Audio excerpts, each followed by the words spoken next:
पूंजी हो, जहाँ के वातावरण में स्वयं महाकाल का काल को निवृत्त करने वाला आशीर्वाद मौजूद हो, वहाँ अकिंचन का संबोधन आप सबसे हो। निश्चित तौर पर आज कोई सुवर्ण दिवस होगा, आज हनुमान जयंती भी है और हिंदू धर्म रक्षार्थ जो भी प्रकार के प्रतिपादन विश्व में हुए, मुझे लगता है कि उनको साग्रह जीवित करने का आज दिन भी है, भारतीयता को नमस्कार करने का दिन भी है।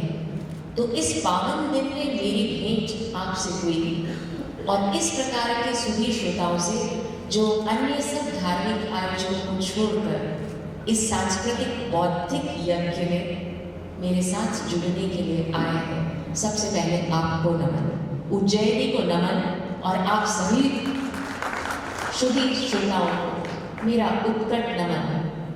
कहते हैं कि ये पूरी की पूरी सदी आर्थिक विकास की सदी है, ये अर्थशास्त्र की सदी है। मैं अर्थशास्त्री हूँ तो आपसे अर्थ की भाषा में काफ़ी सारे अर्थ कहूँगी, लेकिन उससे पहले मैं बता दूँ कि ये पूरी की पूरी शताब्दी, पूरी दशाब्दी जो पीछे गई, उसके पहले की 3 दशाब्दियाँ और उसके साथ चलने वाले समस्त समग्र कालखंड को आर्थिक भाषा, इकोनॉमिक ग्रामर की अंडरस्टैंडिंग प्राप्त हुई है। मैं थोड़ा अंग्रेजी में बोलूँ तो तकलीफ नहीं है, बाइलिंगुअल। तो निश्चित तौर पे जो अर्थशास्त्र की भाषा को समझने वाली ये शताब्दी है, और ये शताब्दी ये भी कहती है कि यहाँ सारी पॉलिटिकल इकोनॉमी, सारा राजधर्म, सारा राष्ट्र धर्म, सारा विश्व धर्म, सारा ग्लोबलाइजेशन, सब कुछ अर्थशास्त्र की भाषा से निगड़ित होगा और उसमें लिखा भी जाएगा, all the policies, entire policy making would be done in the language of economics।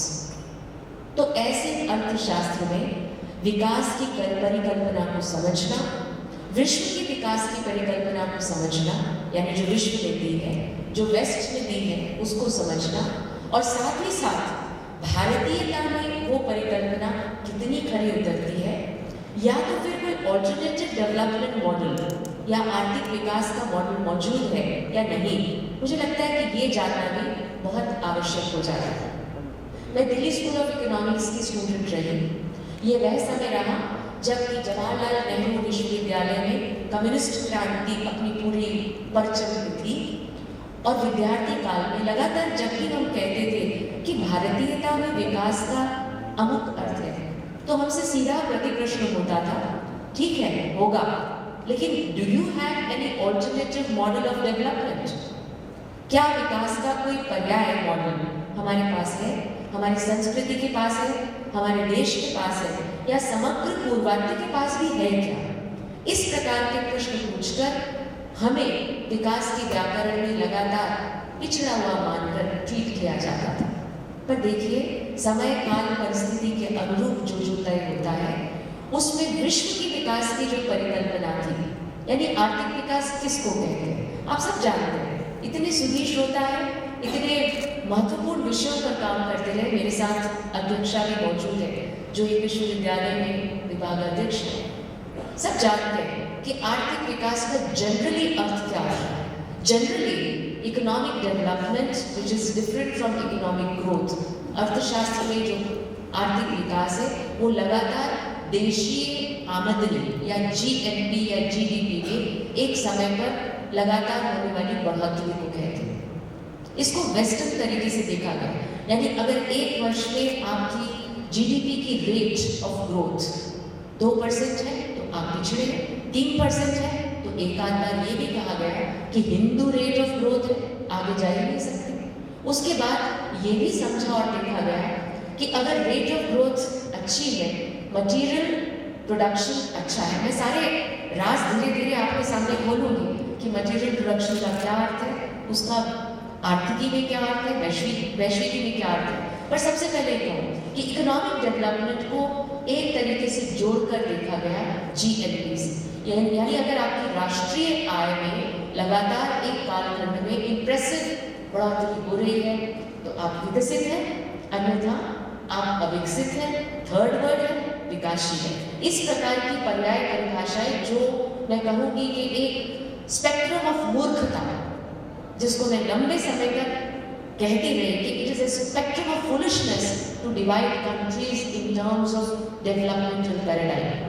क्योंकि जिस राष्ट्र की सांस्कृतिक राष्ट्रवादिता को समझकर उसके विकास के पैमाने देखे और तय नहीं किए गए तो विकास का कोई अर्थ नहीं बनता।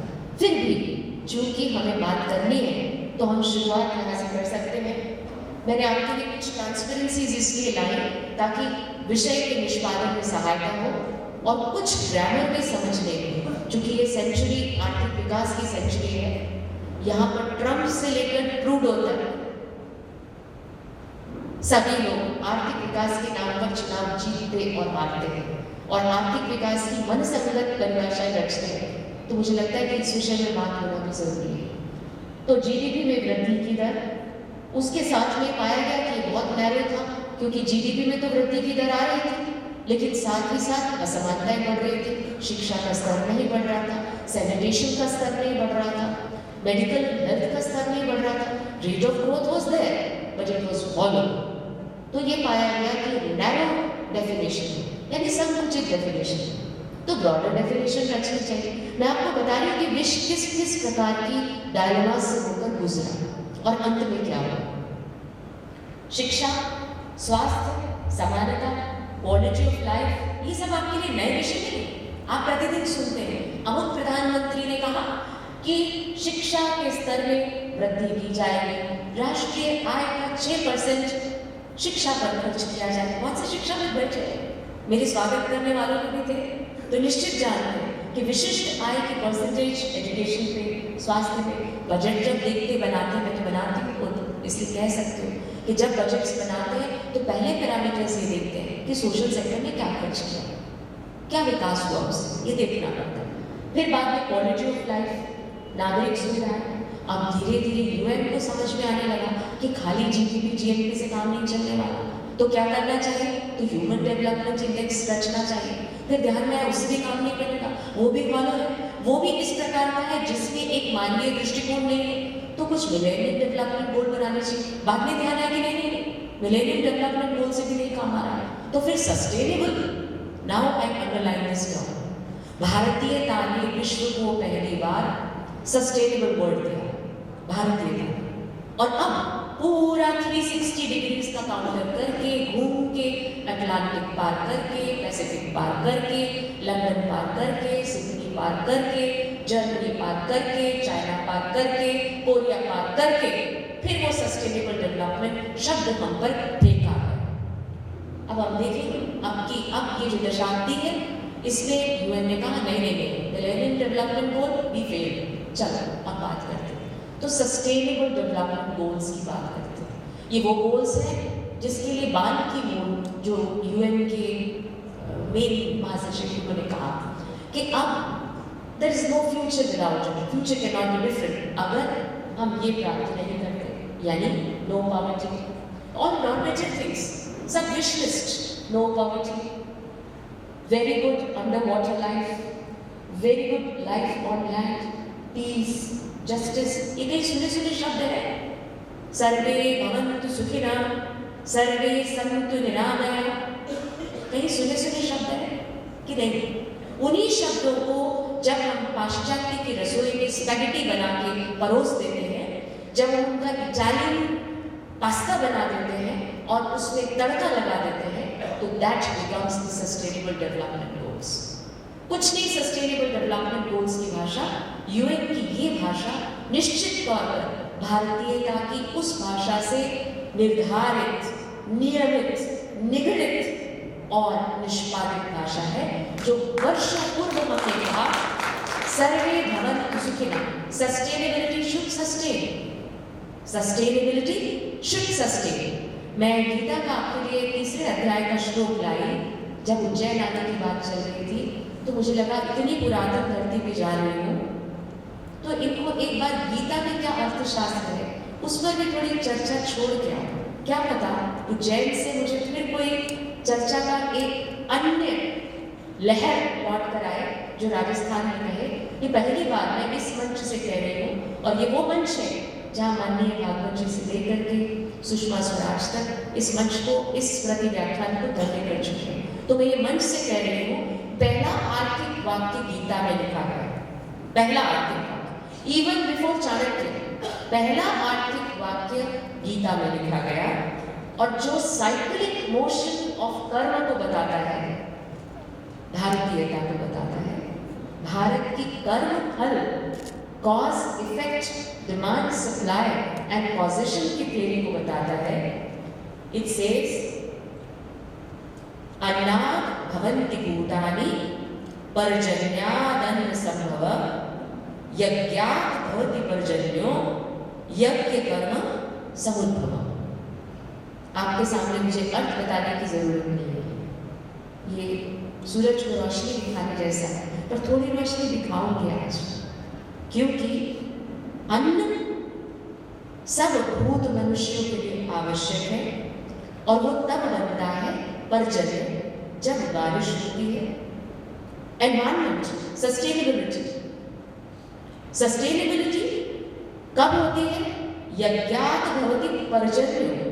पर्जन्य कब होता है? वर्षा कब होती है? इंद्र कब प्रसन्न होते हैं? जब यज्ञ होता है। यज्ञ क्या है? यज्ञ कब होता है? यज्ञ कर्मम समुद्भवम, यानी कर्म होता है when there is an effort in terms of the labor, capital, entrepreneurship. That is what economics is all about.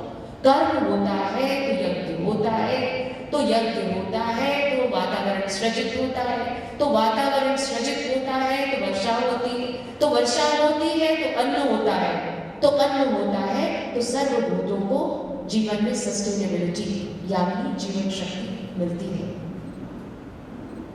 Gita रहस्य स्पष्ट कहता है कि सब कर्म फल की दृष्टि से, अंतर्दृष्टि से, बाह्य दृष्टि से, व्यष्टि से समष्टि तक भारतीय चिंतन में हम सब जुड़े हैं। इंटरडिपेंडेंस, किंडलबर्गर कहता है कि sustained development is where the income increases. भारतीय दर्शन कहता है सस्टेन्ड डेवलपमेंट इज वेयर अर्थ काम। आप सब जानते हैं, धर्म मोक्ष सब में जब युति से गति होती है, युति होती है और गति होती है।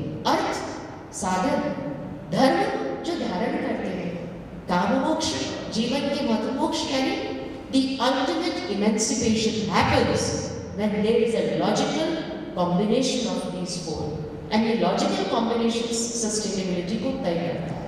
हम देखेंगे कैसे। बाद में आपके प्रदेश में तो आपके माननीय मुख्यमंत्री ने अभी कहा कि हैप्पीनेस, आपके यहाँ आनंद मंत्रालय है शायद, जी हाँ है ना, तो काफी आनंदित दिख रहे हैं आप, इसलिए मुझे इसी कारण है क्या कि आनंद मंत्रालय है कि अन्य कोई मंत्र है? हाँ, खैर आनंद मंत्रालय की बात हुई, लेकिन आनंद कैसे प्राप्त करना है? प्रकृति और अध्यात्म के सहयोग से, प्रकृति और संपत्ति के सहयोग से। ये भारत के अर्थशास्त्र ने तय किया, ये भारत के धर्मशास्त्र ने तय किया, ये भारत के नीति शास्त्र ने तय किया, ये भारत के राज्यशास्त्र ने तय किया। And then there became an integrated process of understanding of the entire polity, economy, sustainability and environment.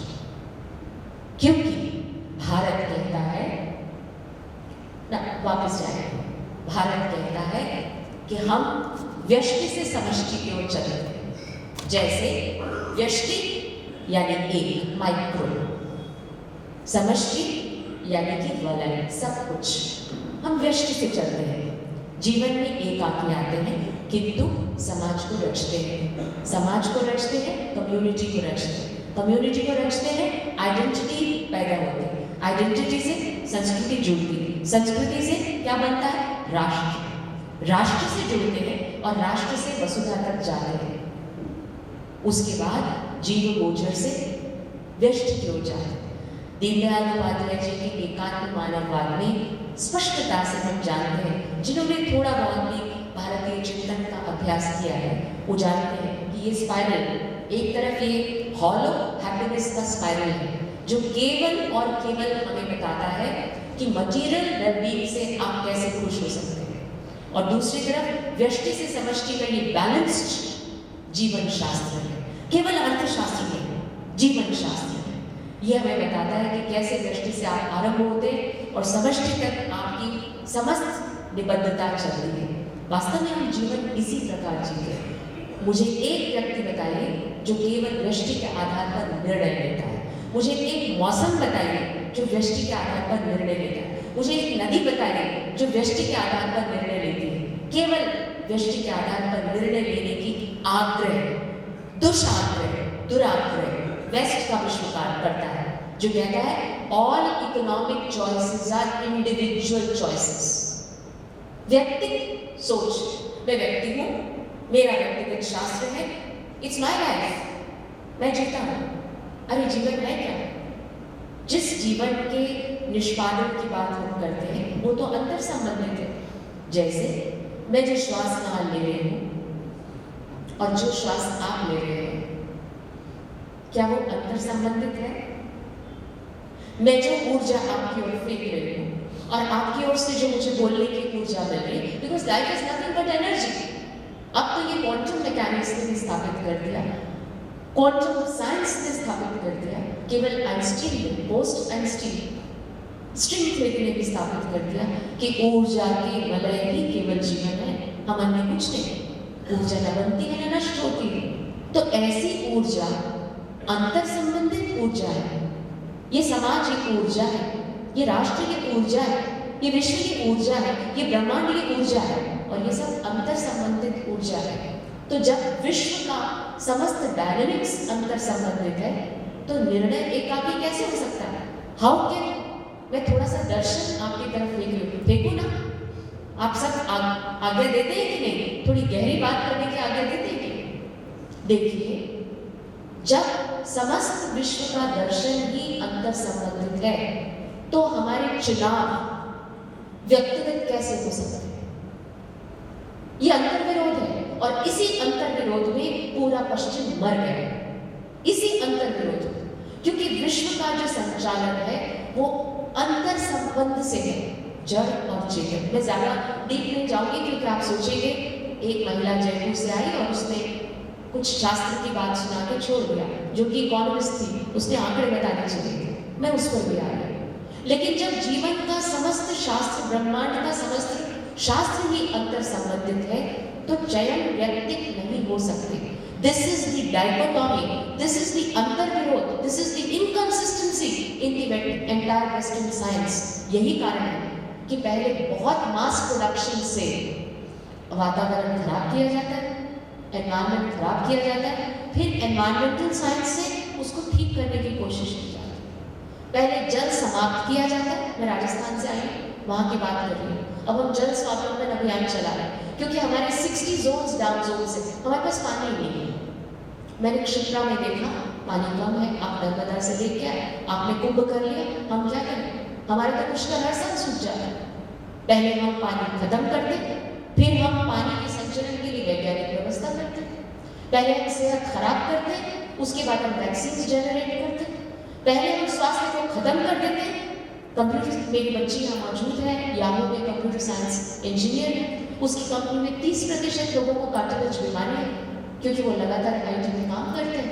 पहले हम उसको पैदा करते हैं, उसके बाद हम कंसल्टेंट्स पैदा करते हैं जो उस बीमारी का इलाज कर सकें। क्योंकि there is a wrong pattern of choices. Economics is अर्थशास्त्र चयन का विज्ञान है और जीवन भी चयन का विज्ञान है। सही चयन कीजिए, सही जगह पहुंचे, गलत चयन कीजिए, गलत जगह पहुंचे। यही तो गीता का मैंने आपको श्लोक बताया, कर्म कारण, जो करेंगे वही पहुंचेंगे। गलत चुनाव करेंगे। हमने पिछले 50 वर्षों में, 60 वर्षों में स्वतंत्रता के बाद पॉलिसीज के गलत चुनाव किए। यही कारण है कि परिवारों में भी अंतर विरोध पैदा हुआ। सब अंतर विरोध का कारण गलत चुनाव है, क्योंकि हमारे समक्ष जो पूजा करने के लिए थे वो in the white skin very black models हो गए। आई एम सॉरी, मैं थोड़ा सा कॉन्ट्रोवर्शियल बात कह रही हूँ। Black models presented by the white skinned people, काले भयावह मॉडल जिसमें एनवायरनमेंट खराब करने का पूरा मान था। मैं छोटा सा उदाहरण देती हूँ। आप सब लोग जैम खाते हैं ब्रेड के साथ, जैम, एंटीसिड इत्यादि इत्यादि सब खाते हैं, मुझे पता है। सबके बच्चे सुबह जैम ब्रेड मांगते हैं, किसान जैम मांगते हैं या नोगा जैम, व्हाटएवर। अमेरिका में कॉर्न की खेती बहुत ज्यादा होती है, उनके पास कॉर्न की मार्केट है। कॉर्न मतलब मक्का, मक्का की खेती बहुत होती है। वहाँ के किसान ने बहुत शोर मचाया कि हमें विश्व भर में मक्का बेचने का जगह बनाओ। तो उसके लिए अमेरिकन गवर्नमेंट ने कंपल्सरी लॉ बना करके हाई फ्रक्टोज कॉर्न सिरप ये हर चीज में डालना अनिवार्य कर दिया। और अब विश्व ने ढूंढ के निकाला है 20 साल पहले कि हाई फ्रक्टोज कॉर्न सिरप जो हमारे समस्त स्क्वैश में मौजूद है, हमारे पेप्सी में मौजूद है, हमारे लिम्का में मौजूद है, हमारे रियल जूस में मौजूद है, अधिकांश, मैं नाम नहीं ले रही, पर सभी प्रकार की चीजों में high sugar, high corn fructose मौजूद है। वो इसलिए मौजूद नहीं है कि बहुत अच्छा होता है, वो इसलिए मौजूद है कि एक देश को उसको खपाना है। इसलिए जब WTO में ट्रिप्स की बात आई थी, मैं उस सलाह का मंडन में थी, तो अमेरिका अड़ गया था, भारत की ओर से अड़ने वाला कोई नहीं था।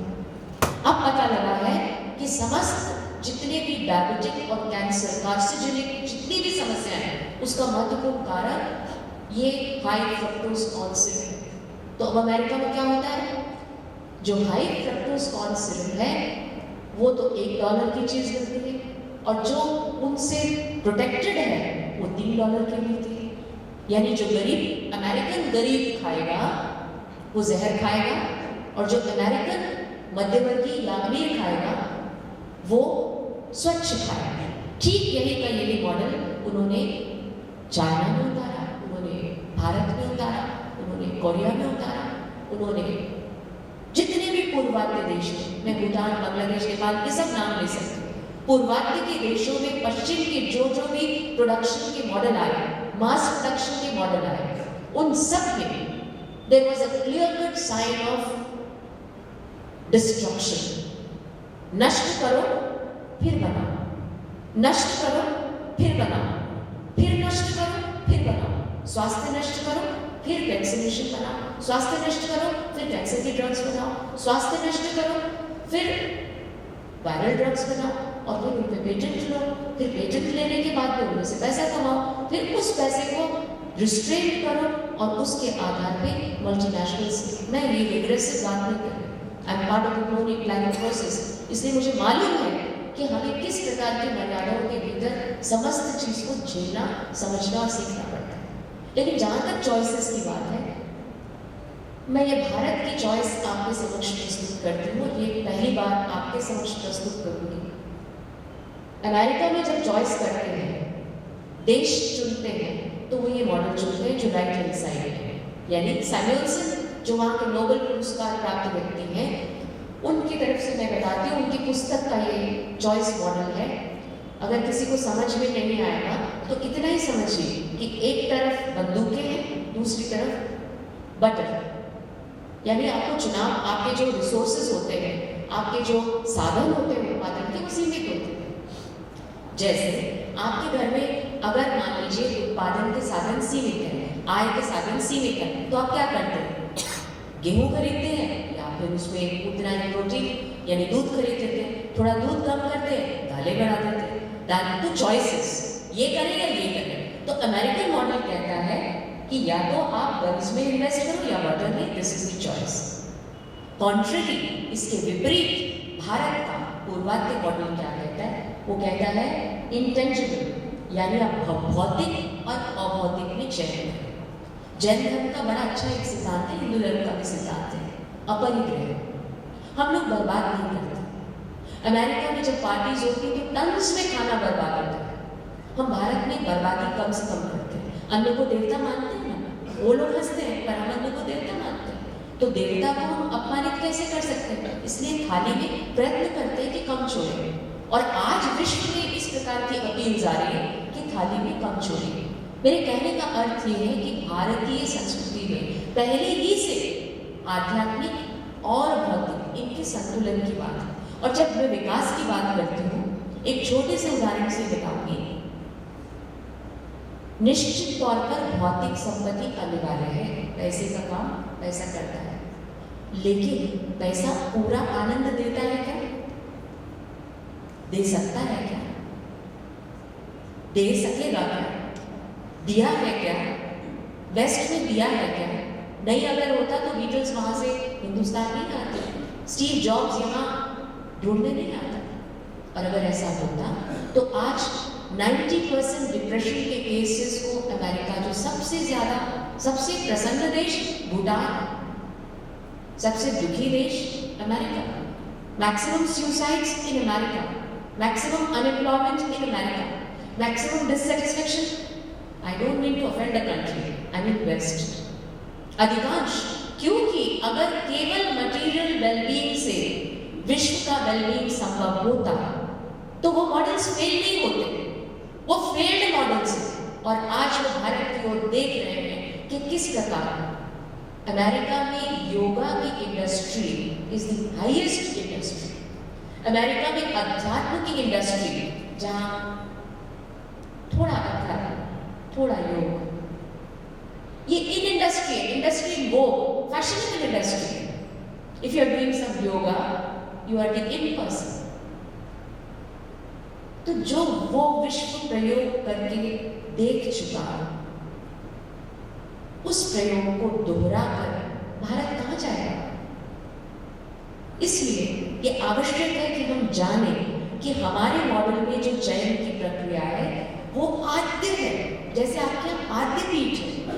आप जानते हैं, जो जान लिया उसका आविष्कार क्या, जो समझ लिया उसका आविष्कार क्या, जो प्रयोग हो गया उसका आविष्कार क्या, जिस प्रयोग से जीवन में सफलता मिली उसका आविष्कार क्या। ये कोई आविष्कार नहीं। Therefore, no economic science was ever constructed in the West. All the political economy was constructed in the East. Only thing is, हम आज भी विश्वासहीन लोग हैं। इसलिए मेरी बेटी ने मुझे कहानी सुनाई, मैं आपको सुनाती हूँ। हाथी का जब बच्चा होता है उसमें शक्ति अपार होती है, हाथी से सब डरते नहीं।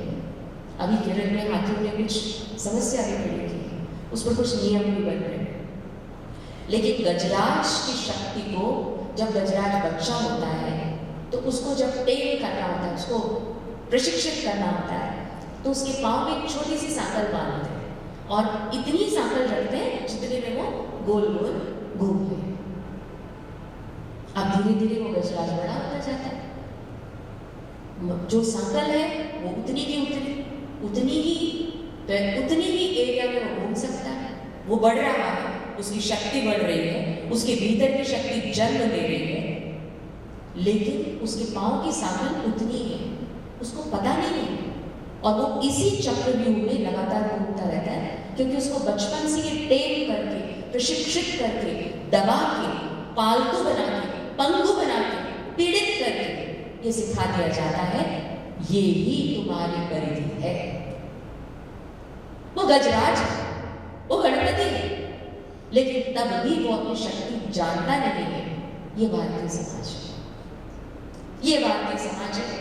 ये वो गजराज है जिसकी शक्ति अपरिमित, लेकिन इसके पाँव में आत्मविश्वासहीनता की जो बेड़ी डाली गई है, उसके कारण ये परिधि में है। मैं ये करूं या न करूं, सांस्कृतिक मूल्यों को मानूं कि न मानूं, there is a strange identity crisis in the youth. क्यों? क्योंकि आत्मविश्वासहीनता है। इस गजराज के पाँव में बेड़ी जो है, उसने उसे सोचने की, समझने की और अपना जीवन जीने की आत्मविश्वास से इच्छा शक्ति ही छीन ली है।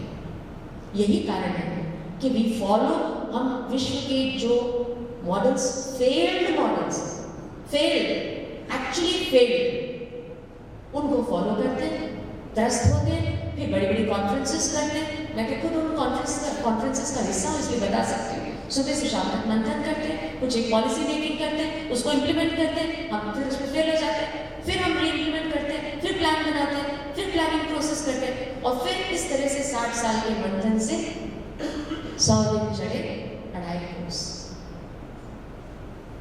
पदम एकम न गच्छामि, पदम एकम न गच्छामि, एक कदम नहीं बढ़ूंगा, क्योंकि मुझे पता ही नहीं मेरे कदम की शक्ति क्या है। ये ध्यान रखिए, जो स्वधर्म को नहीं जानता और स्वशक्ति को नहीं पहचानता, उसका जीवन व्यर्थ है। स्वधर्म को जानना, स्वशक्ति को पहचानना। यही सच्चा अध्यात्म है। तो मैं फिर वापस कहती हूँ कि चयन की प्रक्रिया हमारे राष्ट्र में टैंजिबल और इनटैंजिबल इसके बीच में बैलेंस से तय होती है, और विकास तब होता है जब टैंजिबल्स भी बढ़े, इंटेंजिबल्स भी बढ़े। यानी अगर महिलाओं पर अत्याचार हो रहा है और राष्ट्रीय आय बढ़ रही है तो ये विकास है। अगर महिलाओं की दृष्टि से आपकी आदर सम्मान करने की संस्कृति जो आप रखते थे वो लगातार बढ़ रही है, उसमें समझदारी बढ़ रही है, gender equality is coming, gender rights are there, और उसके साथ साथ आपकी मटेरियल प्रोग्रेस एक सस्टेन टाइम तक बढ़ रही है, तो आप विकसित हो रहे हैं, ऐसा माना जा सकता है। इसी प्रकार से जब समुदायों में, जातियों में, अन्य चीजों में सहिष्णुता बढ़ रही है, मैच्योरिटी बढ़ रही है, हिंसा घट रही है, वातावरण शुद्ध है, एनवायरमेंटल प्रोग्रेस है, तो हम विकास कर रहे हैं। सच्चा विकास मटेरियल विकास नहीं है जिसको जीडीपी या जीएनपी में आंका जाए, रियल इनकम में आंका जाए, डॉलर इनकम में आंका जाए, रुपये इनकम में आंका जाए, बल्कि सच्चा विकास वो है जहां मनुष्य को अपनी पोटेंशियल्स को पूरा का पूरा आवृत्त करके ऊर्जा समेत आगे बढ़ाने का आध्यात्मिक और भौतिक दोनों अवसर है। प्रकृति और संपत्ति हम भारतीय जल्दी बता दूंगी क्योंकि बहुत चित्रों में शायद लोगों को रुचि नहीं होगी, लेकिन अगर हम अमेरिकन ग्रामर में, वेस्टर्न ग्रामर में उनको अपनी चीज नहीं समझाएंगे, वो हमारी कंप्यूटर लैंग्वेज समझ गए क्योंकि हमने शून्य का आविष्कार किया और हमने उन्हें समझा दिया, समझ में आ गया, लेकिन ये उनकी समझ में नहीं आ रहा क्योंकि हमने उनकी ग्रामर में उनको नहीं समझाया, उनके गणित में उनको नहीं समझाया, उनकी भाषा में उनको नहीं समझाया। इसलिए इट्स वेरी वेरी इंपॉर्टेंट कि हम अपने आत्मविश्वास के साथ साथ अपनी भाषा रचना भी इस प्रकार करें, अपनी ग्रामर, अपनी इकोनॉमिक ग्रामर की रचना भी इस प्रकार करें कि हम अपने भारतीय मॉडल को, पूर्वात्य मॉडल को, ऑल्टरनेटिव विकास के मॉडल को उनके समक्ष प्रस्तुत भी कर सकें और अपनी विश्व गुरुता को सिद्ध भी कर सकें। हम प्रकृति और संपत्ति में संतोष का अधिकतमीकरण करते हैं। मैं छोटा उदाहरण दूंगी। आज मुझे एक इनवाइट था जहां जाकर मैं $50 की एक वीडियो कॉन्फ्रेंसिंग कर सकती थी 1 घंटे के लिए। It was an international lecture, मुझे यहाँ से देना था। और दूसरा अर्थ ये हो सकता था कि उस समय में जो मेरे पास 2 घंटे उपलब्ध थे, मैं पास आपके देवास का जो तीर्थ स्थान है, देवास के विषय में जानते हैं, स्वर्गीय कुमार गंधर्व का घर, कितने लोग जानते हैं? सभी जानते हैं, लेकिन हमारे जैसे भूखे प्यासे लोग जो राजस्थान में कुमार गंधर्व की आवाज तो सुन सकते थे, उनको देख नहीं सकते थे, तो ये हमारे लिए तीर्थ स्थल जैसा है। तो देयर वाज अ चॉइस। तो आनंद किसमें था? $50, $60, $70। आई एम अ प्रोफेसर, अगर मैं पढ़ाती हूँ तो मुझे उसमें से एक उत्पत्ति होती है। तो मेरे पास क्या रास्ता था कि मैं अपने संतोष का अधिकतमीकरण करूँ, मैक्सिमाइजेशन ऑफ संतोष, मैक्सिमाइजेशन ऑफ आनंद, मैक्सिमाइजेशन ऑफ आनंद, not the maximisation of utility. जो यूटिलिटी या धन का या प्रॉफिट का मैक्सिमाइजेशन है वो वेस्ट की धारणा है। जो आनंद का, जैसे मान लीजिए मंदिर जाके क्या मिलता है? आनंद, सुरक्षा, आशा, विश्वास। ऐसी जगह आप मेरे पास आए, 1 घंटे का समय लगा रहे हैं, ध्यान से मेरी बात सुन रहे हैं, क्या मिल रहा है? क्या मिल रहा है? क्या मिलता है? अल्टीमेट क्या मिलता है? What is the ultimate aim of a human life? Is it profit? Is it utility? क्या हम इतने क्षुद्र हैं? ये प्रश्न सोचने के। इसलिए पूर्वात्य के मॉडल में जो गहनता है उसके प्रस्तुतिकरण के लिए हमें उनकी भाषा को रचना होगा। नेक्स्ट, अब ये मॉडल रचने के बाद एग्नेस मेडिसिन की जो शोध थी वो हमें बताती है कि हम बिल्कुल भारतीयता के आधार पर चलकर, अपने छोटे सब्सटेंस के मॉडल के आधार पर चलकर, अपने सस्टेनेंस मॉडल के छोटे जनपदों के आधार पर चलकर भी 17वीं शताब्दी, एंड ये डॉक्यूमेंटेड है, मैंने यहाँ इसकी रचना नहीं की, आप जाइए गूगल कीजिए, देख लीजिए। 17वीं शताब्दी में हम विश्व की आर्थिक शक्ति थे। जीडीपी शेयर, जिस जीडीपी की हम बात कर रहे हैं, हमारा जीडीपी शेयर विश्व में 21 से 24% था। This is documented research, Agnes medicine की डॉक्यूमेंटेड रिसर्च है उन्होंने पूरे विश्व में जितने आर्थिक जीडीपी जीएनपी के मॉडल्स थे उनको स्टडी किया और ढूंढ के निकाला कि चीन और भारत ये दो ऐसे शक्तियां थी जो 17वीं शताब्दी में, और मैं कोई कपोल कल्पना नहीं बता रहा, आप तो खुद उज्जैन नगरी के निवासी, व्यापार की और धार्मिक उन्नति की ये एक महत्वपूर्ण सांस्कृतिक नगरी थी। 17वीं सेंचुरी में आप 21% विश्व का अभी कितना बनाते हैं? 0.21%। अंतरराष्ट्रीय व्यापार में हम कितना तक भाग रखते थे? 35%। एंड ये डॉक्यूमेंटेड है, और ये डॉक्यूमेंट मैंने नहीं किया, ये वेस्टर्न व्यक्तियों ने किया, क्योंकि हमारे पास डॉक्यूमेंटेशन की वृत्ति नहीं। We Indians don't document. Veda से लेकर शास्त्र तक हम डॉक्यूमेंट नहीं करते, हम श्रुति वाले लोग हैं, हम मन से हम वो ये बातें रखते हैं, हम अपने शास्त्रों को भी छुपा के रखते हैं, हम ज्यादा डॉक्यूमेंट नहीं करते, मार्केटिंग जानते नहीं। बट उस समय पर हम अंतरराष्ट्रीय व्यापार में 35% भाग रखते थे। अब अमेरिका का जो मॉडल है आप सब जानते हैं, स्टॉक मार्केट ऊपर नीचे उठता है, 55% अमेरिकन लोगों के दिल की धड़कनें बंद हो जाती हैं, because American model he credit oriented model है। हम क्या करते हैं? बचत। अधिकांश चीजों, कोई ऐसे व्यक्ति हैं जो बिल्कुल कल के लिए बचत नहीं करते, केवल क्रेडिट पे घर चलाते हैं तो हाथ खड़े कीजिए। मैं नहीं समझती एक ही होगा। भारत की अर्थव्यवस्था, पूर्व की अर्थव्यवस्था इज बेसिकली बेस्ड ऑन जितनी चादर है उतना पाँव पसारना, बचे तो थोड़ी चादर बचा कर, यानी बचत करना। बचत से क्या होता है? निवेश होता है। निवेश से क्या होता है? पूंजी निर्माण होता है। पूंजी निर्माण से क्या होता है? उत्पादन होता है। उत्पादन से क्या होता है? आर्थिक वृद्धि होती है। आर्थिक वृद्धि से क्या होती है? मटेरियल वृद्धि होती है, और उससे क्या होता है? देश का विकास होता है। तो ये हमारा तब का मॉडल था। हम भारतीय केवल 2.5% स्टॉक में इन्वेस्ट करते हैं, और जापान जो लगभग हमारे तरीके के मूल्यों का देश है, वो 9% पॉपुलेशन स्टॉक में इन्वेस्ट करता है। तो हर अमेरिकन बच्चा जब पैदा होता है तो अपने माँ बाप की जगह 3 गुना कर्जे में होता है। 3 गुना, यानी अगर पहली पीढ़ी पर 10,000 का कर्जा है डॉलर का, तो अगली से अगली पीढ़ी पर 30,000 डॉलर का कर्जा होगा। भारतीय बच्चा जब पैदा होता है तो उसके दादा, नाना, चाचा, चाची उसको भेंट देकर के आगे बढ़ने की बात कहते हैं। मैं जानती हूँ आप सब जन्म को भेंट देते हैं, मैं जानती हूँ आप सब पहले जन्मदिन पे भेंट देते हैं, फिर दूसरे जन्मदिन पे, और अब तो सरकारें भी भेंट देने लगे। राजस्थान में राजश्री योजना में हम पहले बच्ची पैदा होती है तो भेंट देते हैं, 10 साल की होती तो भेंट देते हैं, 4वीं क्लास पढ़ती तो भेंट देते हैं, 11वीं पढ़ती तो भी, विवाह होता है तो भी। हमारी अर्थव्यवस्था बचत पर आधारित है, हमारी अर्थव्यवस्था पूंजी निर्माण पर आधारित है, और सबसे बड़ी बात, हमारी अर्थव्यवस्था मानवीय पूंजी निर्माण पर आधारित है। स्रोत सिखा देते हैं, सूर्य को नमस्कार हम करा देते हैं, दीप स्तुति हम सिखा देते हैं, पुष्प अर्चन हम सिखा देते हैं, पेड़ का अर्चन हम सिखा देते हैं, तुलसी पूजन हम सिखा देते हैं, स्वच्छता हम सिखा देते हैं, शास्त्र हम सिखाते हैं, वाणी पर पहला शहद लगा करके जो मंत्र देते हैं वो हम देते हैं। तो ये सब संस्कार जो देते हैं ये मानवीय पूंजी निर्माण है, क्योंकि इससे भविष्य का उत्तम नागरिक बनता है। क्योंकि even if you had all the material things और आपको जीवन में उच्च मूल्य नहीं मिले, पाश्चात्य सब कुछ है, लेकिन वो मूल्य सीखने कहाँ जाते हैं? जानते हैं वो दुख मनाने कहाँ जाते हैं? अगर उनके घर में कोई मृत्यु हो जाए तो दुख मनाने के लिए उनके बेरीफमेंट ग्रुप्स हैं, उनको रिश्तेदार नहीं, वहाँ ग्रुप्स हैं, 8-8, 10-10 जगहों के ऐसे ग्रुप्स हैं जो वहाँ पर गमी को मनाते हैं। खुशी मनाने के लिए पूरा समाज, गमी मनाने के लिए छोटे छोटे ग्रुप्स। इसी प्रकार से वहाँ मूल्यों के विषय में बात करना निश्चित है, क्योंकि मूल्य तो समाज के होते हैं, समाज है कहाँ? मूल्य तो राष्ट्र के होते हैं, राष्ट्र है कहाँ?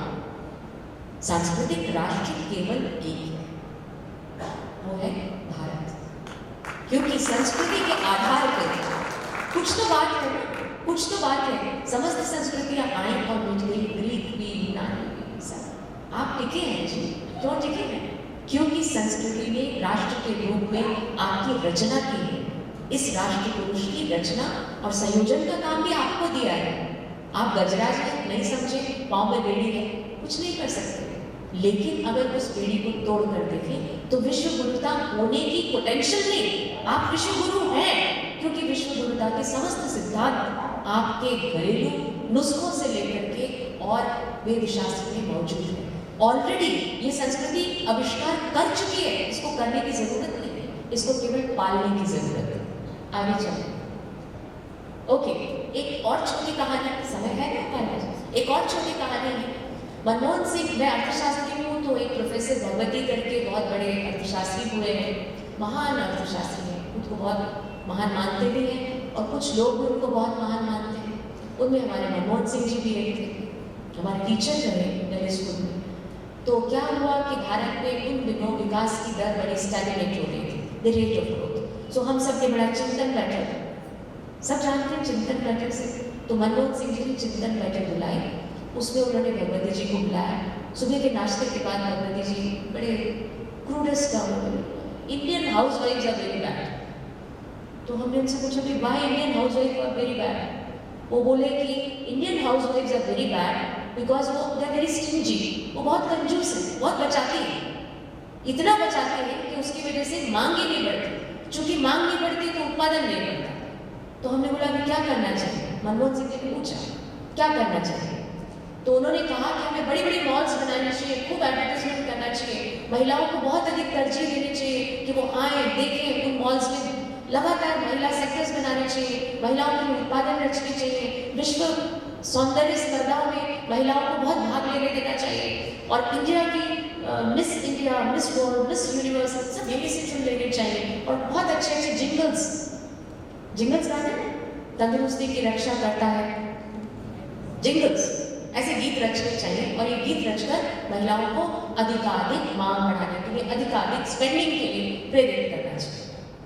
अब भारतीय महिलाएं तो बहुत चतुर है, विकास में महिलाओं का योगदान सबसे ज्यादा है, भारत की अर्थव्यवस्था ही महिला सेंट्रिक है, यहाँ तो लक्ष्मी ही देवी है जो समस्त सृजन करती है। जब मुझे वित्त आयोग मिला तो मेरे मुख्यमंत्री ने यही कहा कि पहली बार है कि लक्ष्मी के हाथ में वित्त दे रहे हैं तो काम सही होगा, और सही हुआ भी। राजस्थान में 1500 करोड़ रुपए इस बार बचा, उससे जल स्वावलंबन हो गए। अब सुनिए आगे हुआ ये कि भगवती जी ने अपनी भगवती राय दे दी, खूब मॉल्स बनाए मनमोहन सिंह जी ने, गुड़गांव से लेकर नोएडा तक जबरदस्त मॉल्स बनाए। उन मॉल्स में महिलाओं को लेके गए, उनकी डिफरेंट पैरेड्स हुई, उस पर जिंगल्स रचे गए, तरह तरह के jingles, beautiful jingles and beautiful design clothes, women are walking and things. महिलाओं ने भी खूब जिंगल्स गाए, खूब ब्यूटी पेजेंट्स में हिस्सा लिया, सब कुछ किया, लेकिन परचेज कुछ नहीं। I'm not joking, ये सिर्फ नोटबंदी की बात नहीं है, भारतीय महिलाएं नहीं ऐसी। भाई नोटबंदी के दिन मेरी माताजी सबसे ज्यादा चिंतित घूम रही थी। I am an upright person, मैंने कहा मेरे पास तो कुछ है नहीं, 150 रुपये, 1000-1500 रुपये कहीं होंगे, लेकिन मेरी माताजी बड़ी चिंतित, यहाँ से वहाँ से वहाँ, जैसे एक बहुत ही निरीह व्यक्ति इधर से इधर घूमता है, धीरे से अलमारी के पीछे ले जाकर उन्होंने मुझे कहा, अरे भाई तुम लोगों ने मुझे बर्बाद कर दिया। मैंने कहा क्या हुआ? तो बोले मैंने तुम्हारे पिताजी से छुपाकर 70,000 रुपये बचाए थे, वो सब बर्बाद हो गए। तो मैंने पूछा आपने ऐसा क्यों किया? तो बोले दुख सुख के समय के लिए मैं नहीं रखूंगी तो कौन रखेगा?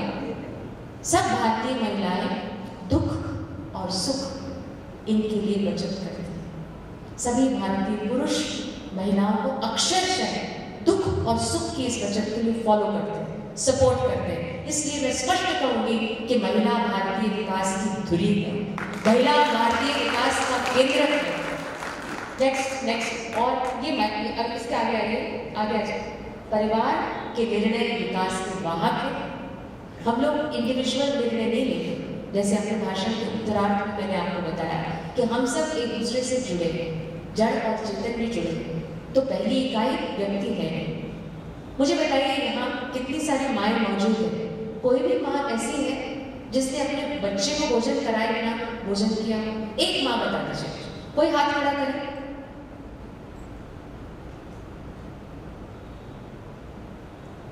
ये सन्नाटा बताता है कि ये भारत की संस्कृति है। Decisions are not individual, individual utility का मैक्सिमाइजेशन नहीं है, समस्त डिसीजन पारिवारिक है। परिवार में कौन क्या खाएगा, परिवार में कौन कहाँ सोएगा, परिवार में कौन कहाँ पढ़ेगा, परिवार में कौन कितना पढ़ेगा, परिवार में कौन कितना किस प्रकार से निवेश करेगा, ये समस्त डिसीजंस क्यूमुलेटिव पारिवारिक डिसीजंस होते हैं, क्योंकि ईश्वर की रचना में परिवार पूरकता का नाम है। जैसे ईश्वर की रचना पूरक है, शिव और शक्ति पूरक, अर्धनारीश्वर पूरक, कई घर्ष है ही नहीं। ये जो संघर्ष मैंने वेस्टर्न मॉडल्स के बारे में आपको खूब बता दिया, दे आर फेल्ड मॉडल्स। उसमें उन्होंने हर इकोनॉमिक एक्टिविटी की रचना की पुरुष और स्त्री के आधार पर। जेंडर डिस्क्रिमिनेशन, मेरी टीचर हुई देवकी जैन, बहुत फेमस गांधीवादी टीचर थी, कम्युनिस्ट टीचर थी। उन्होंने एक किताब लिखी tyranny of the house hold, यानी जो हाउस होल्ड है या परिवार है वो किस प्रकार से एक्सप्लॉयटेशन का केंद्र है। उसमें उन्होंने दिखाया कि महिलाएं जब अपने बच्चों को खाना खिलाती हैं तो वो समय बर्बाद करती हैं, अपने पति के लिए जब खाना बनाती है तो समय बर्बाद करती है, पानी भर के लाती है तो समय बर्बाद करती है। यानी पुरुष शक्तिशाली है और वो आर्थिक चीजों के लिए महिलाओं पर हावी है, शक्ति से हावी होकर काम करवा लेता है, and this is called exploitation. Exploitation यानी शोषण। इस तरह से समाज में महिलाओं का अनवरत हाउस होल्ड में यानी गृहस्थी में शोषण होता रहता है, और इस शोषण को समाज मान्य करता है, इस शोषण को सरकार मान्य करती है, इत्यादि। अब ये पुस्तक है उनकी, आप पढ़िए इसको, बहुत मनोरंजक किताब है, जिसमें टाइम डिस्पोजिशन स्टडीज के माध्यम से बताया है कि कैसे एक महिला जब अपने बच्चे के लिए सुबह स्कूल का नाश्ता बनाने के लिए 13.24 मिनट खर्च करती है, 13.24 मिनट्स खर्च करती है, तो वो कितनी मानसिक पीड़ा से गुजरती है। मैंने अपनी बच्ची को 11 साल, 12 साल, 15 साल स्कूल भेजा, और मुझे ध्यान है कि 5 बजे अपने समस्त दायित्वों के बाद, मेरे पे तो राजनीति का भी दायित्व है, अन्य दायित्व भी है, लेकिन जब मैं वो उसके लिए नाश्ते का डब्बा बनाती थी और मेरी उस वक्त जो फीलिंग्स होती थी, I really felt it is criminal।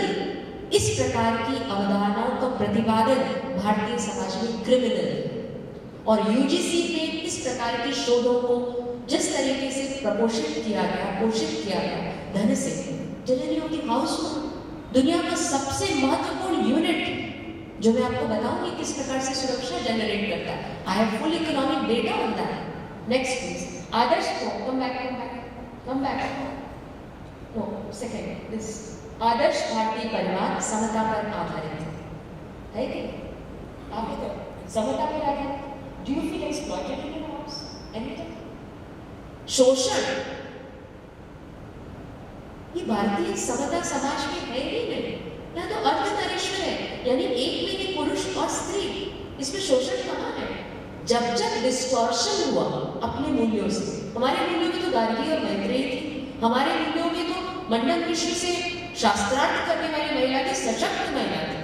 अभी उन्होंने कहा कमजोर है इत्यादि, कमजोर, मगर हम तो शक्ति स्वरूप है, कमजोरी का विषय कहाँ? हाँ, वही कमजोर है कि कभी रही ही नहीं, क्योंकि सब पुरुष ये जानते हैं कि उनकी इमोशनल एंकर, उनकी पॉलिटिकल एंकर, उनकी इकोनॉमिक एंकर अन्नपूर्णा नारी है। भारतीय समाज नारी आधारित समाज है, और इसलिए भारतीय विकास की धारणा ही परिवार सेंट्रिक है, परिवार सेंट्रिक है। इसलिए हम कहते हैं कि राष्ट्र हमारा परिवार है, परिवार सेंट्रिक है, क्योंकि परिवार में त्याग, सहनशीलता, जुड़ाव, मैत्री, संपन्नता, ऊर्जा, विकास, ये सब साझे लक्ष्य होते हैं। ऐसा नहीं होता कभी भी कि परिवार का बच्चा तो बहुत विकसित हो जाए और परिवार की स्त्री दुखी होती है कि मेरा बच्चा विकसित हो गया, आई बीन एक्सप्लॉइटेड। ऐसा करते क्या सुना? ऐसा केवल जो मानसिक रूप से विकृत समाज व्यवस्था है उनमें होगा, और विकृत समाज व्यवस्थाओं को ब्लैक मॉडल्स एंड वाइट्स से हम फॉलो भी करते हैं, बहुत खुश भी होते हैं, उसकी तारीफ भी करते हैं और उसको मान्य भी करते हैं। मजेदार बात, उसको पॉलिसी में भी बदल देते हैं, पॉलिसी में बदलकर उसको फॉलो भी करते हैं, फिर उस पॉलिसी से त्रस्त हो जाते हैं, फिर उस पॉलिसी के खिलाफ संघर्ष करते हैं, and that is what we need to do. Circles and circles. Next समाज बचत करता है, और ये बचत संस्कारों की बचत भी है, ये निवेश पूंजी का निवेश भी है। मैं आज चित्रों में बहुत नहीं बता रही, जिनको इंटरेस्ट है उनको वेबसाइट से बताऊंगी। Next please. हाँ, ये एक मनोरंजन तथ्य है। अगर प्रत्येक महिला जो काम अपने घर के लिए करती है, यानी क्या क्या, बहुत कुछ काम, केयर प्रोवाइडर का काम, हाउस मेकर का काम, एजुकेटर का काम, संस्कार गिवर का काम, अगर उस सबको आर्थिक मानदंड में डाल दिया जाए, अगर वो यही काम अपने पड़ोसी के लिए करे, तो 2010 में यूएन के एक अनुमान के अनुसार यूएसए में ग्रॉस डोमेस्टिक प्रोडक्ट या राष्ट्रीय आय 20% बढ़ जाएगी। यानी अगर महिलाओं द्वारा किए गए समस्त कार्य को मौद्रिक तौर पे मूल्यांकित कर दिया जाए तो यूएसए की आय 20% बढ़ेगी, पर अगर वही काम भारत में किया जाए तो ये अनुमान 40% से भी अधिक होगा। यानी महिलाएं जो काम करती हैं, अगर उसका मौद्रिक पृष्ठभूमि निकाल कर जोड़ किया जाए तो जीडीपी अपने आप बढ़ जाएगी। नेक्स्ट, अलका बसु के अनुसार अगर कोई परिवार में महिला की मृत्यु होती है तो यह परिवार गरीबी रेखा में 30% नीचे गिर जाता है। ये और डॉक्यूमेंट्स हैं। इसका मतलब न केवल आर्थिक सस्टेनेबिलिटी, आर्थिक विकास, बल्कि महिला पूरे परिवार की पॉवर्टी एलिविएशन की भी दूरी है। अगर महिला जीवंत है, समर्थ है, तो वो परिवार गरीब नहीं होगा। जीडीपी एस्टिमेट्स में पुरुष का 98% और महिला का 47 कंट्रीब्यूशन जब पकड़ पाते हैं, क्योंकि हमारा डेटाबेस मैकेनिज्म वेस्ट के आधार पर बना है। अगर महिला घर के सदस्यों के लिए छाछ बनाती है तो हम उसको इकोनॉमिक नहीं मानते। हम मानते हैं अगर वही छाछ हम बाजार से पैकेट में लेते हैं, यहाँ कौन सा है दूध का, सरस, व्हाट, साक्षी, ओके, वो लेते हैं तो 6 रुपये की महिला बनाती है तो फ्री, तो उसका कंट्रीब्यूशन है ही नहीं। जबकि समाज में केयर टेकिंग का असली रोल उसी का है, आर्थिक विकास का रोल उसी का है, आर्थिक समृद्धि का रोल, क्योंकि वो तो है ही लक्ष्मी रूपा, वो तो है ही अन्नपूर्णा। अन्नपूर्णा जो है उसके हाथ से लगा हुआ अन्न जो आपको पोषित करता है, संस्कार देता है, उसको आप मॉनेटरी कंट्रीब्यूशन में डाल नहीं सकते। अगर डालते हैं तो आपको ये स्वरूप दिखाई देता है। नेक्स्ट, डोमेस्टिक सेविंग में ज्यादा कुछ तथ्यों में नहीं जाऊंगी। पहले हम 37% बचा रहे थे। यूपीए 1 और यूपीए 2 में आने के बाद, मनमोहन सिंह जी के आने के बाद में भारतीय समाज ने तय किया कि अब कम बचाना है, क्योंकि जिस प्रकार के मॉडल्स आ रहे थे, black models and white skin, उन्होंने कहा ग्लोबलाइजेशन करो, खर्चा करो, बचाओ मत, क्रेडिट कार्ड, हर दिन बैंक से फोन आएंगे, do you want a credit card, do you want a credit card, do you want a credit card. आपको ईएमआई इकोनॉमी में कन्वर्ट करने का जो षड्यंत्र रचा गया वो उसी समय में रचा गया। आगे चलिए। हाँ, ये महत्वपूर्ण तथ्य जो शोध से मैं आपके लिए निकाल के लाई हूँ, जो फेमिनिस्ट, प्लीज ये स्पेलिंग ठीक करके पढ़े, फेमिनिज्म, महिलावाद, जितनी महिलावादी अर्थव्यवस्थाएं हैं, for example United states, UK and others, उनमें रेट ऑफ ग्रोथ सिर्फ 2 से 3%। इस क्वार्टर में अमेरिका की रेट ऑफ ग्रोथ 3.3% रही है, लेकिन भारत की रेट ऑफ ग्रोथ 7% से अधिक है। यानी जो फेमिनिस्ट समाज है उनमें रेट ऑफ ग्रोथ कम है, और जो फेमिनिस्ट यानी परिवारवादी समाज है उनमें रेट ऑफ ग्रोथ 7 और 8% है। तो विश्व की इमर्जिंग इकोनॉमीज, अच्छी बात है कि फेमिनिस्ट इकोनॉमीज हैं, फेमिनिस्ट इकोनॉमीज नहीं है। Next please, next. हाँ, एक और महत्वपूर्ण तथ्य, महिला, परिवार, शोषण इत्यादि इत्यादि। तो क्या हुआ कि तलाक लेने की बात, तो इसमें भी हमने एक तथ्य आपके लिए ढूंढ के निकाला है कि जहां तलाक की दर ज्यादा है, यूएस में 50% है, एम आई राइट? 50% परिवार टूट रहे हैं। जब वहां परिचय कराए जाते हैं यूएस में, मैं तो देखती हूँ तो जानती हूँ, तो she is the child from my second husband, he is the child from my first husband, he is the child from my third husband, he is the child of my first wife from the second husband. बच्चे खुद एक दूसरे को पहचान ना सके, इतनी जल्दी शादी में तलाक हो रहा है। वो व्यवस्था टूट रही है क्योंकि फेमिनिस्ट नहीं है, उसमें परिवार का दिखावा तो जरूर है, क्योंकि परिवार उपयोगिता और नीड के आधार पर बने। हमारे यहाँ परिवार संस्कार और त्याग के आधार पर बने, इसलिए इंस्टीट्यूशन पक्का है, और उस पक्के इंस्टीट्यूशन वाली इकोनॉमी में सिर्फ 7% तलाक होते हैं, जो भी नहीं होने चाहिए, और 30 से 32% तक सेविंग रेट है। प्लीज, इट्स फंडामेंट, ये एक महत्वपूर्ण रिसर्च का विषय होना चाहिए कि जिस सोसाइटी में तलाक ज्यादा है वहाँ डोमेस्टिक सेविंग कम है। डोमेस्टिक सेविंग कम है तो इन्वेस्टमेंट कम है। ये अर्थशास्त्र है। आप सब बजट के दिन टीवी खोल के देखते हैं तो इसको भी जरा समझिए। जहाँ डोमेस्टिक सेविंग कम है वहाँ इन्वेस्टमेंट कम है। जहाँ इन्वेस्टमेंट कम है वहाँ प्रोडक्शन कम है। जहाँ प्रोडक्शन कम है वहाँ इकोनॉमिक ग्रोथ कम है। जहाँ इकोनॉमिक ग्रोथ कम है वहाँ तलाक फिर ज्यादा। That's the way it is. और यूके में 11% होते हैं तो वहाँ मिडिल रेंज 15% की सेविंग। Next please. पर भारत में भी तलाक की दर बढ़ रही है।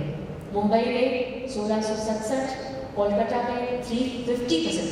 कोलकाता में इंक्रीज क्यों है?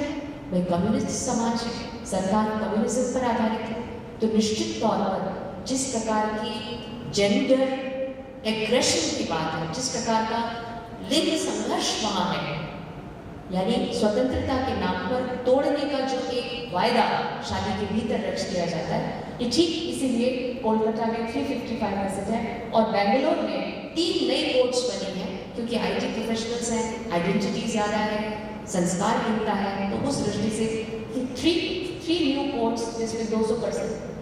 ये प्रश्न मैं आप पर छोड़ती हूँ, कहीं ऐसा तो नहीं है कि ये वेस्ट का मॉडल जो नीड बेस्ड मैरिज और फिर नीड बेस्ड तलाक पर आधारित है, कहीं वो भारतीय समाज को तोड़ने का षड्यंत्र तो नहीं? इस पर सोचिए, जरूर सोचिए। और जब भी अपने परिवार को लाइफ स्किल्स देते हैं, बच्चों को लाइफ स्किल्स देते हैं, तो उनको कहिए कि भारत में विवाह एक संस्कार है, भारत में विवाह एक कमिटमेंट है, भारत में विवाह एक 2 शक्तियों की पूरकता का संकेत है। It is not a contract. Marriage is not a contract. Contract can be broken, marriage can be celebrated. It is like that. Next. अब पूरा वेस्ट 360 डिग्रीज घूमकर वापस परिवार की ओर आ रहा है। गैरी बेकर जो वहाँ बहुत एमिनेंट इकोनॉमिस्ट हुए, जिनको 1992 में नोबेल पुरस्कार मिला, वैसे उससे पहले ये थीसिस मैं लिख चुकी थी, विमेन कंट्रीब्यूशन का, पर पुरस्कार उनको मिला है तो स्वीकार करना होगा और मानना भी होगा कि savings, consumption, labour supply, fertility, public policy, इन सब के निर्णय उन्होंने गणित के माध्यम से सिद्ध करके बताया कि वो इंडिविजुअल निर्णय नहीं होते बल्कि परिवार द्वारा आधारित निर्णय होते।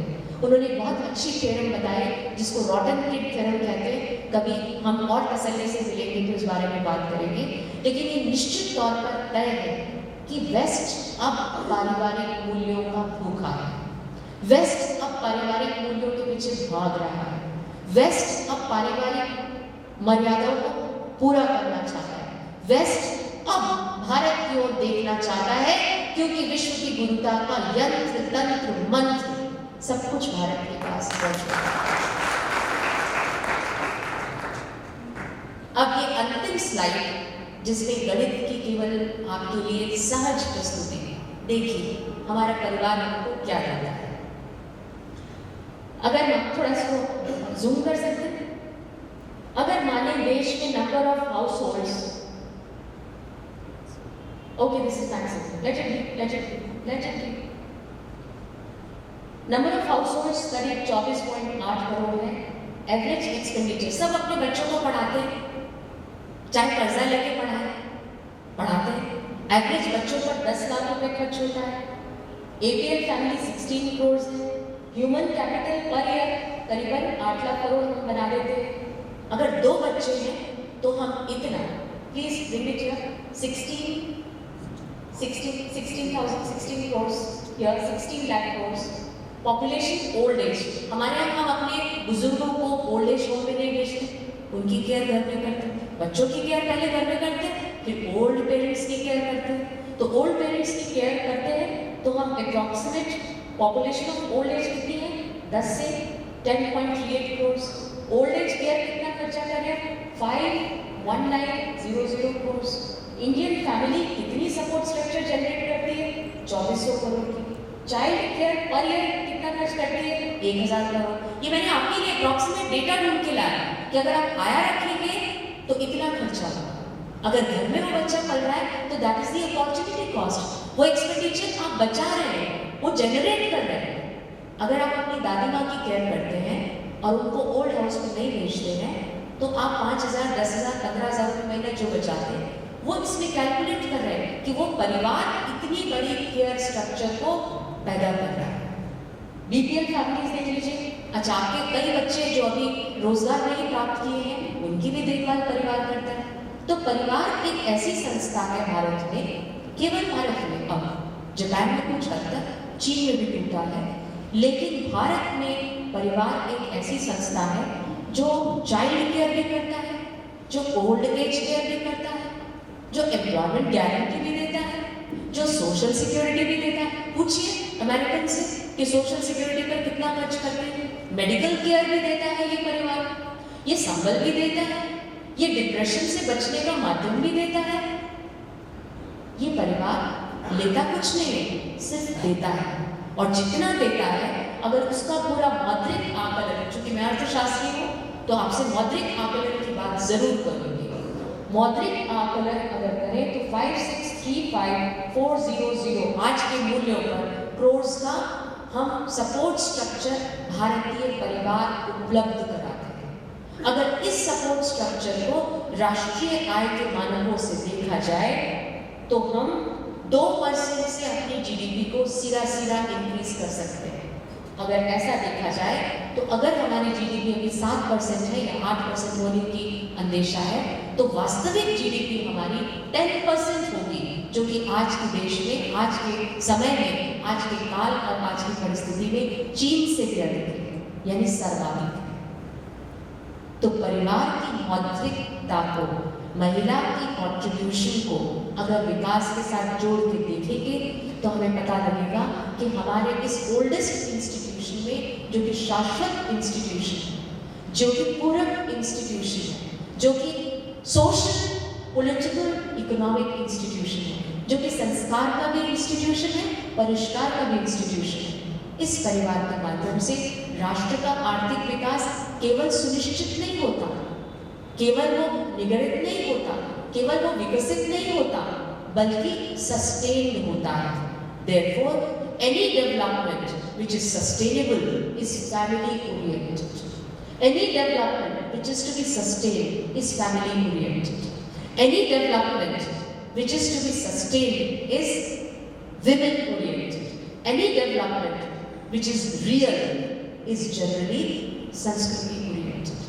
यानी जिस विकास के साथ संस्कृति का तीसरा आयाम नहीं जुड़ा वो विकास खोखला है, वो विकास निषिद्ध है, और मैं और कड़े शब्दों में कहूँ तो वो विकास स्वधर्म नहीं है, अधर्म है। ऐसे विकास को संस्कृति स्वीकार नहीं करेगी। ऐसे बेस्ट के मॉडल्स लगातार फेल होते रहेंगे और फेल होने के बाद में, बहुत प्रताड़ना सहने के बाद फिर हम निष्कर्ष पर आए तो कोई अर्थ नहीं।